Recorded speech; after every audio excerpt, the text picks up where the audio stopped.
ආයුබෝවන් සුබ දවසක් හැමෝටම. අද මම හදන්න යන්නේ මිනේරි කැඳ එකක්. මිනේරි කියලා කියන්නේ vitamin B, calcium, potassium, magnesium, zinc වගේ බබාලට අවශ්‍ය කරන කණජ ලවණ වලින් පොහොසත් ඒ වගේම ප්‍රෝටීන් බහුල ධාන්‍ය වර්ගයක්. මම මේ කැඳ එක හදන්න අරගෙන තියෙනවා විනාඩි 10ක් විතර වගේ පොඟවපු මිනේරි ටිකක් හොඳට හොදලා අරගෙන තියෙන්නේ. මම මිනේරි විනාඩි 5ක් 10ක් වගේ පෙකින්න තිබ්බම හොඳටම ඇති. ඊට පස්සේ මට අවශ්‍යයි උකු පොල් කිරි ටිකක්. මම දැන් භාජනයට මිනේරි ටික දාගෙන මිනේරි ටික තඹ ගන්නයි යන්නේ. මිනේරි ටික මම දැන් වතුරෙන් තඹ ගන්නවා විනාඩි 5ක් විතර. විනාඩි 5ක් විතර වගේ මිනේරි ටික තැම්බෙනකොට ඔයගලන්ට පේනේවි මිනේරි ටික හොඳට තැම්බිලා තියෙනවා.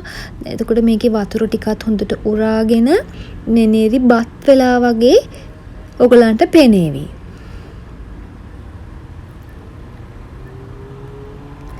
තිබුණු ප්‍රමාණයට වඩා මිනේරි ටිකක් ලොකු වෙනවා හොඳට තැම්බුණාට පස්සේ. මෙන්න මේ ගානට මිනේරි තඹ ගත්තම හොඳටම ඇති. දැන් මිනේරි ටික හොඳට තැම්බුණාට පස්සේ මම උකු පොල් කිරි ටිකක් එකතු කරගන්නවා. උකු පොල් කිරි ටික එකතු කරගෙන හොඳට මම කලවම් කරගන්නවා කිරි කැටි නොගැසෙන්න. හොඳට කලවම් කරගත්තාම තමයි මේ කැඳ එක හොඳටම රස වෙන්නේ.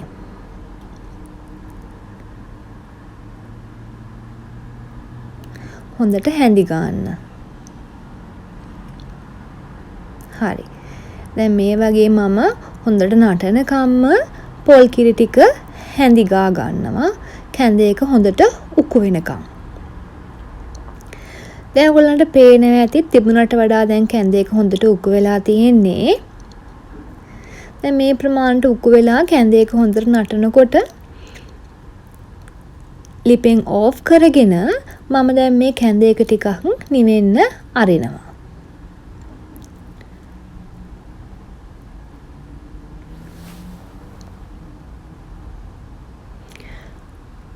හරි.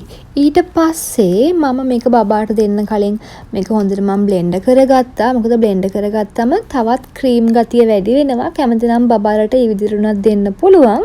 දැන් මේක රස ගන්වන්න ඔයගලන්ට ඩේට් සිරප් එකක් නැත්නම් ඉදුණු පළතුරක් එකතු කරන්න පුළුවන්. මම අද එකතු කරේ කෙසෙල් ගෙඩියක්. හරිම රස කැඳ එකක්. ඉතින් අම්මලත් මේ කැඳ එක බබාලට හදලා දීලා බලන්න.